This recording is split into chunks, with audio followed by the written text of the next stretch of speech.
बिस्मिल्लाहिर्रहमानिर्रहीम। अस्सलाम वालेकुम नादरीन, आप यूट्यूब चैनल देख रहे हैं। मैं इमरान खान हूँ। नादरीन, सबसे पहले तो ये है कि स्ट्रीट मूवमेंट जो इमरान खान साहब ने कहा था वो अब शुरू होगी।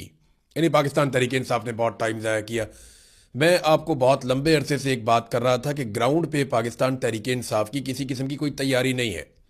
बेशक इनके पास बहुत ज़्यादा सपोर्ट है पब्लिक की, लोग अभी ये इलेक्शन करवा दें तो इनको बहुत ज़्यादा वोट पड़ जाएंगे, लेकिन तहरीक चलाने के लिए ग्राउंड पे जो तैयारी होती है वो पाकिस्तान तहरीक इंसाफ ने नहीं की। देखिए ना, इस वक्त जो निज़ाम है वो बहुत ताकतवर है, उनके हाथ में बंदूक है और वो हर तरह की बेशर्मी पे तुले हुए हैं।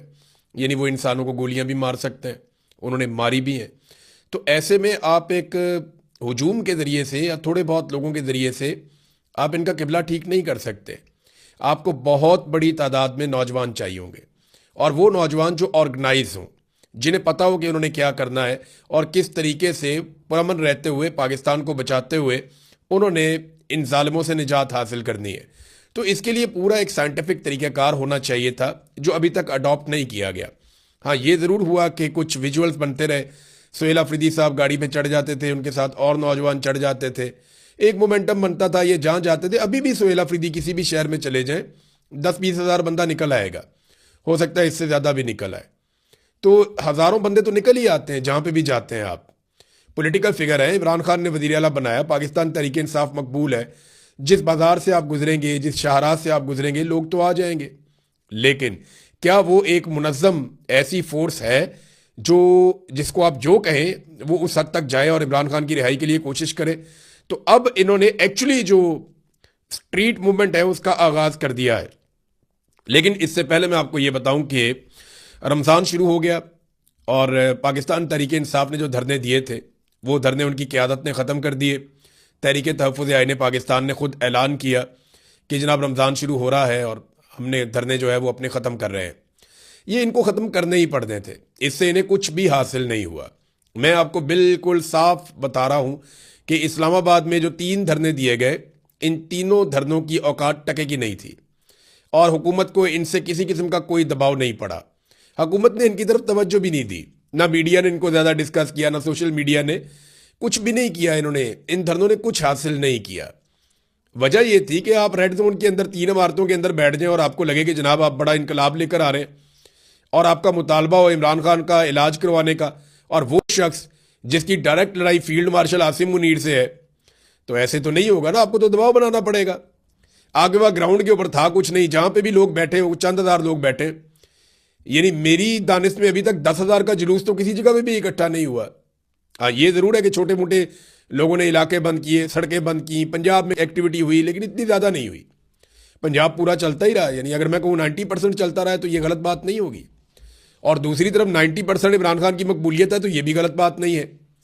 तो अगर ये एक सच है कि इमरान खान बहुत ज़्यादा मकबूल है, तो दूसरा सच ये है कि ग्राउंड पे पाकिस्तान तहरीक इंसाफ की इमरान खान को निकालने के लिए अब तक कोई तैयारी नहीं है। तो ये धरना ख़त्म करना ही था।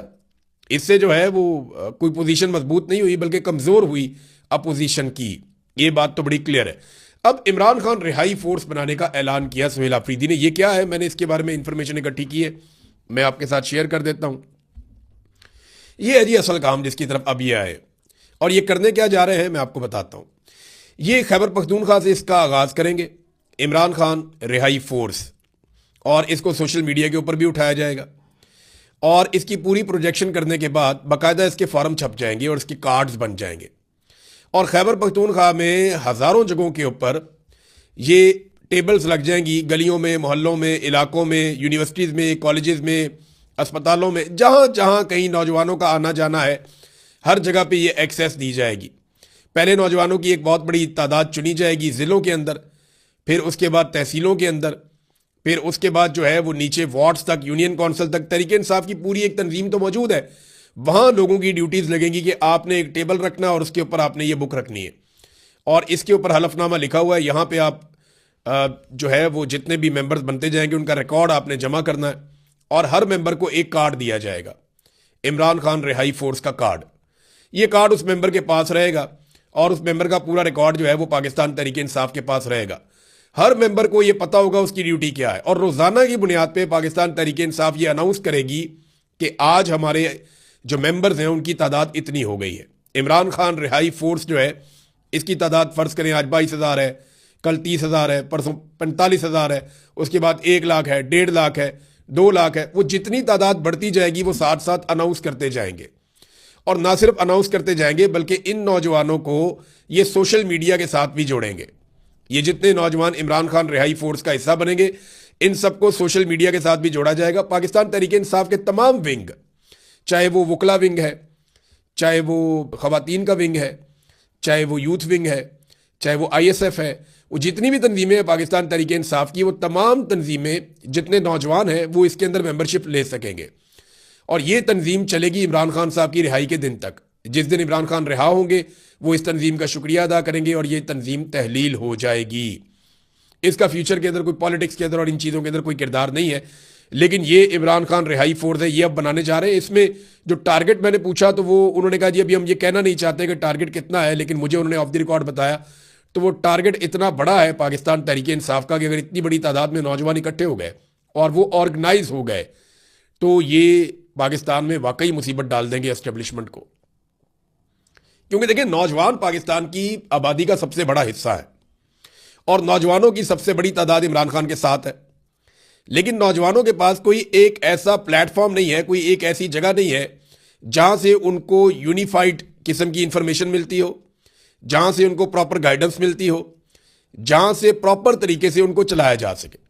अलग अलग तंजीमें पाकिस्तान तहरीक इंसाफ में मौजूद हैं, लेकिन रिहाई फोर्स के अंदर तमाम तंजीमों को इकट्ठा किया जाएगा और एक इकट्ठी कोशिश की जाएगी। अब ये एक तंजीम है जिसको सुहेल अफरीदी बनाने जा रहे हैं। उन्होंने कहा जी कि अब ये घी जो है सीधी उंगली से नहीं निकलेगा। देखिए, मैं आपको एक बात बताता हूं कि आपको ना तैयारी करनी पड़ती है। अगर आपको एक मुकाबला करना है तो आपको उस मुकाबले की तैयारी करनी पड़ती है। आप इस बुनियाद पे कि क्राउड मेरे साथ है, आप मैदान में उतर जाएं तो आपको मार पड़ेगी ना। आपको उसकी तैयारी करनी पड़ती है, पहले 2 माह, 4 माह, 6 माह आप अपने आप को तैयार करते हैं उस मुकाबले के लिए, मुखालिफ हरीफ के मुकाबले के लिए आप अपने आप को मजबूत करते हैं। पाकिस्तान तहरीक इंसाफ ने क्राउड पे भरोसा किया। पाकिस्तान तहरीक इंसाफ ने कहा जी क्राउड हमारे साथ है, होम ग्राउंड है, लोग हमसे बहुत प्यार करते हैं, हम जीत जाएंगे। लेकिन उनकी इस खेल में उतरने की तैयारी नहीं थी। अब वो तैयारी के लिए जा रहे हैं। ये है असल चीज। अगर ये फोर्स बन जाती है और लाखों नौजवानों की जेब में कार्ड होता है इमरान खान का और वो सारे नौजवान इकट्ठे होकर निकलते हैं, तो ये उनके लिए एक बहुत बड़ा ऑनर होगा फ्यूचर में कि उन्होंने एक बड़ी तहरीक चलाई थी। अब रोजाना की बुनियाद पर यह ऐलान करेंगे और तमाम तंजीमें इसका हिस्सा बनेगी और फिर हलफ भी लिया जाएगा। जो मेरे पास इंफॉर्मेशन है, पेशावर में एक हलफनामा होगा पहले बहुत बड़ा, फिर अलग अलग जिलों में जाकर हलफ लेंगे जितने नौजवान, फर्ज करें एक जिले में जो है वो 25,000 नौजवान है, इस फोर्स का हिस्सा है इमरान खान रिहाई फोर्स का, तो वो 25,000 नौजवानों से वहां पे उनको इकट्ठा करके हलफ ले लेंगे, फिर अगले जिले में, फिर अगले जिले में, और इस तरह आहिस्ता आहिस्ता ये जो मेंबरशिप है ये खैबर पख्तूनख्वा से निकलकर बलूचिस्तान, सिंध और पंजाब में फैलेगी। और ये 1-1.5-2 माह की बात है मैक्सिमम। अगर ये 2 माह लग के तैयारी कर लें और मेंबरशिप करें और डाटा इकट्ठा करें तो मेरे ख्याल में ये लाखों नौजवानों को इसके साथ जोड़ सकते हैं और ये चीज पाकिस्तान की एस्टेब्लिशमेंट के लिए मुसीबत डालेगी। देखिए ना, इमरान खान साहब इंतजार कर रहे हैं और वो ये फैसला कर चुके हैं। इमरान खान ने अभी तक जितनी भी प्रेडिक्शंस की हैं वो सारी ठीक साबित हुई। उन्होंने पहले बताया था कि मुझे जेल में डालेंगे, डाला। उन्होंने कहा नवाज शरीफ डील करके वापस आएगा, वापस आया। उन्होंने कहा केस खत्म होंगे, केस खत्म हुए। इमरान खान ने कहा कि ये इलेक्शन में धांधली करेंगे लेकिन मैं जीत जाऊंगा, और वो जीत गया। इमरान खान ने जो जो बात की वो बात वैसे ही साबित हुई, लेकिन मिलिट्री एस्टेब्लिशमेंट ने सारा कुछ कंट्रोल कर दिया। फाइनली इमरान खान साहब ने 2 चीजें कही हुई हैं कि ये मुझे आहिस्ता आहिस्ता मार देंगे। ये इमरान खान ने अपनी बहन को कहा कि ये आहिस्ता आहिस्ता मुझे मार देंगे। और दूसरा, इमरान खान ने एक और बात की थी कि फैसला अब सड़कों पे होगा, किसी और जगह फैसला हो नहीं सकता, क्योंकि जिन शराइत के ऊपर हुकूमत इमरान खान साहब से डील करना चाह रही है, इमरान खान साहब उन शराइत को मानने के लिए तैयार नहीं है। इमरान खान साहब की शराइत बड़ी सादा है। वो ये कहते हैं कि आप जो 9 मई है, 26 नवंबर है, आप इसके ऊपर एक जुडिशल कमीशन बनाएं और फैसला करेंगे ये कैसे हुआ। नंबर 2, इमरान खान साहब ये कहते हैं कि जो नया इलेक्शन है उसको अनाउंस किया जाए। पहले वो कहते थे कि जनाब हमारे उम्मीदवारों को हमारी सीटें वापस दी जाएं, लेकिन अब क्योंकि बहुत टाइम हो गया वो ये कहते हैं कि नया इलेक्शन पाकिस्तान में करवाया जाए। अब ये वो चीजें हैं जिससे तो इमरान खान साहब विन कर जाएंगे, और ये हुकूमत इन चीजों को किसी सूरत भी बर्दाश्त नहीं कर सकती। तो इन्हें अगले इलेक्शन से पहले पहले इमरान खान साहब से जान छुड़ानी है। और इमरान खान साहब ये जानते हैं, उन्होंने अपनी बहन को बता दिया है कि ये मुझे अब मार देंगे। लेकिन साथ ही साथ उन्होंने कहा कि फैसला सड़कों पे होगा, और अगर सड़कों पे फैसला होना है तो इमरान खान रिहाई फोर्स जो अब बनाई जा रही है, हो सकता है कि ये इतनी ताकतवर फोर्स बन जाए कि ये फोर्स एस्टेब्लिशमेंट को महंगी पड़ जाए। अब देखते हैं कि आने वाले दिनों में क्या होता है। रमजानुल मुबारक इस हवाले से बड़ा इंपॉर्टेंट महीना है। बहरहाल राणा सनाउल्लाह साहब ने भी एतराफ़ किया है। देखिए ना, यहाँ पे सारे लोग उछल उछल के कह रहे थे कि जी इमरान खान साहब जो है वो लेट गए जी, वो डील मांग रहे हैं जी। इमरान खान साहब डट के खड़ा था, लो जी खत्म शुद्ध हो गया जी, ये एनआरओ हो गया जी खत्म। ये पता नहीं कौन कौन से सहाफ़ी हैं और कौन कौन से अजीब तज्जियाकार हैं और अजीब अजीब सियासतदान हैं। वो ख्वाजा आसिफ है, उसने भी ताने कसना शुरू कर दिए थे। ये राणा सनाउल्लाह ये समझदार आदमी है। राणा सनाउल्लाह ने साफ कहा, उन्होंने टू दी पॉइंट बात करता हूँ, इमरान खान डील पे नहीं मान रहा। उन्होंने कहा जी 2 दफ़ा हमने बड़ी संजीदा कोशिश की है इमरान खान को डील पे आमादा करने के लिए, लेकिन इमरान खान डील पे नहीं मान रहा। देखिए, राणा सनाउल्लाह साहब ने 2 मरतबा मान लिया है, अभी ये 2 मरतबा और मानेंगे। वजह यह है कि मेरी इंफॉर्मेशन के मुताबिक इमरान खान को 4 से 5 मरतबा डील की ऑफर की गई है, और चारों पांचों मरतबा इमरान खान साहब ने जो शराइत रखी वो हुकूमत के लिए और इस्टेब्लिशमेंट के लिए काबिल कबूल नहीं थी। क्योंकि इमरान खान साहब डील नहीं करना चाह रहे। वो कह रहे हैं जी बाहर निकले इस्टेब्लिशमेंट, अदलिया को खुला छोड़े, मैं खुद ही बाहर आऊंगा और मैं निमट लूंगा और आप पाकिस्तान में फ्री एंड फेयर इलेक्शन करवाएं। अब इन शराइत के ऊपर तो नहीं मानते। राणा सनाउल्लाह ने कहा नवाज शरीफ बहुत बड़ा आदमी है, उसने 3 मरतबा डील करके रास्ता निकाला है। देखें, एक दफ़ा नवाज शरीफ साहब ने रास्ता निकाला और जद्दा निकल गए, बाकी पार्टी को जेलों में छोड़ दिया, बहुत ज़बरदस्त आदमी है। दूसरी मरतबा जद्दा से लंदन चले गए, वहाँ से वापस आ गए डील करके, बहुत ज़बरदस्त आदमी है, कमाल आदमी है। फिर जनाब लंदन से पाकिस्तान में आगे एक दफ़ा हुकूमत बनाई, और जब हुकूमत बनी और दोबारा पकड़े गए पनामा के अंदर, तो फिर जनाब एक दफ़ा डील करके फिर लंदन निकल गए इलाज करवाने के बहाने, 4 हफ्ते के बहाने अदालत से ऑर्डर लेके, और फिर 4 साल के बाद वापस आए डील करके, जूते पॉलिश करके, और फिर इक़्तिदार में आ गए। तो अगर इससे आदमी बड़ा होता है और अच्छा सियासतदान होता है तो राणा सनाउल्लाह साहब, नवाज शरीफ साहब तो फिर बहुत अच्छे सियासतदान है, इनसे अच्छा तो कोई नहीं है। वो कहते हैं जी हठधर्मी है जो इमरान खान साहब दिखा रहे हैं, इन्हें डील कर लेनी चाहिए, रास्ता निकालना चाहिए। लेकिन एक और बात वो कहते हैं कि अगर इमरान खान को ये यकीन हो जाए कि इनकलाब नहीं आ रहा और वो मायूस हो जाए और उन्हें पता चल जाए कि दूर दूर तक कुछ ऐसा नहीं होगा, तो फिर शायद रास्ता निकल आए। देखें, ये इमरान खान साहब का समझे ही नहीं उनको। इमरान खान ने ये तो नहीं कहा था कि इनकलाब आएगा तो मैं डट के खड़ा रहूंगा। उसने कहा था कि जब तक मेरे में खून है मैं आखिरी सांस तक लड़ूंगा। इमरान खान ने कहा था मैं अकेला भी रह गया मैं फिर भी इनके साथ लड़ूंगा, इस माफिया के सामने मैं नहीं झुकूंगा। तो इमरान खान ने तो ये शर्त ही नहीं रखी कि इनकलाब आएगा तो मैं खड़ा हूंगा। इमरान खान ने तो ये कहा था कि मैं खड़ा हो जाऊंगा, तो वो खड़ा हुआ। आपको ये बात समझनी पड़ेगी, आपको डील इमरान खान से वही करनी पड़ेगी जो लॉजिकल होगी कि जनाब दोबारा इलेक्शन करवाएं। आपने उसका इलेक्शन चोरी किया है। इमरान खान आपको 4 सीटें नहीं छोड़ रहा था, आपने पूरी हुकूमत चोरी कर ली उसकी। वो आपको छोड़ेगा? वो नहीं छोड़ेगा आपको। ये बात आप अपने जहन में रख लें। खुर्रम ज़ीशान साहब ने एक बात की है, और पाकिस्तान तहरीक इंसाफ के लिए तो ये तकलीफ दे बात होनी चाहिए। उन्होंने कहा जी कि इमरान खान ने इस मरतबा मेरे पाकिस्तानियों कहकर कोई पैगाम नहीं भिजवाया। उसने अपने अवाम को मुखातिब नहीं किया, उसने अपनी बहनों से कहा कि मेरे लिए आवाज़ उठाएं, क्योंकि इमरान खान ने अपने अवाम का बहुत इंतज़ार किया है। लेकिन नाज़रीन, सुहेल अफरीदी के हवाले से मैं आपको एक चीज़ बताऊं। अभी ये बात भी हो रही थी, इमरान खान की बहन ने भी की कि वो आकर बैठ गया और लगता है कि सुहेल अफरीदी की जगह ले लेगा। तो ये गंडापुर के बारे में बात हो रही है, और मैंने आपको कल बताया भी था पिछले वीलॉग में कि गंडापुर के दिमाग में ये बात एस्टेब्लिशमेंट ने फिट कर दी है, और एस्टेब्लिशमेंट के ज़राए ये कह भी रहे हैं कि सुहेल अफरीदी को नाअहल करने के बाद गंडापुर को वज़ीर आला बनाया जाएगा खैबर पख्तूनख्वा का। जितना मैं पाकिस्तान तहरीक इंसाफ को समझता हूँ और जितने मेरे राब्ते हैं, मेरी नज़र में कोई भी बन जाएगा तहरीक इंसाफ में से वज़ीर आला, गंडापुर नहीं बनता। और अगर गंडापुर को ज़बरदस्ती वज़ीर आला बना भी दिया गया ना, तो गंडापुर साहब की सियासत तबाह हो जाएगी। उन पर बहुत तनकीद हो रही है इस वक्त पाकिस्तान तहरीक इंसाफ में। वो इक़्तिदार की राहदारियों में वज़ारत आला का रास्ता ढूंढते ढूंढते अपनी सियासी इज्जत गंवा बैठे हैं। और गंडापुर साहब का भी बड़ा लंबा करियर पड़ा है, उन्हें अपनी साख खराब नहीं करनी चाहिए थी, लेकिन वो जुआ खेल रहे हैं। अब अगर सुहेल अफरीदी को नाअहल कर दिया गया तो क्या होगा? देखिए, सुहेल अफरीदी को नाअहल करके पाकिस्तान की एस्टेब्लिशमेंट बहुत बड़ी गलती करेगी, क्योंकि सुहेल अफरीदी जितना बड़ा लीडर अब है, इससे 10 गुना बड़ा लीडर बन जाएगा नाअहल होने के बाद।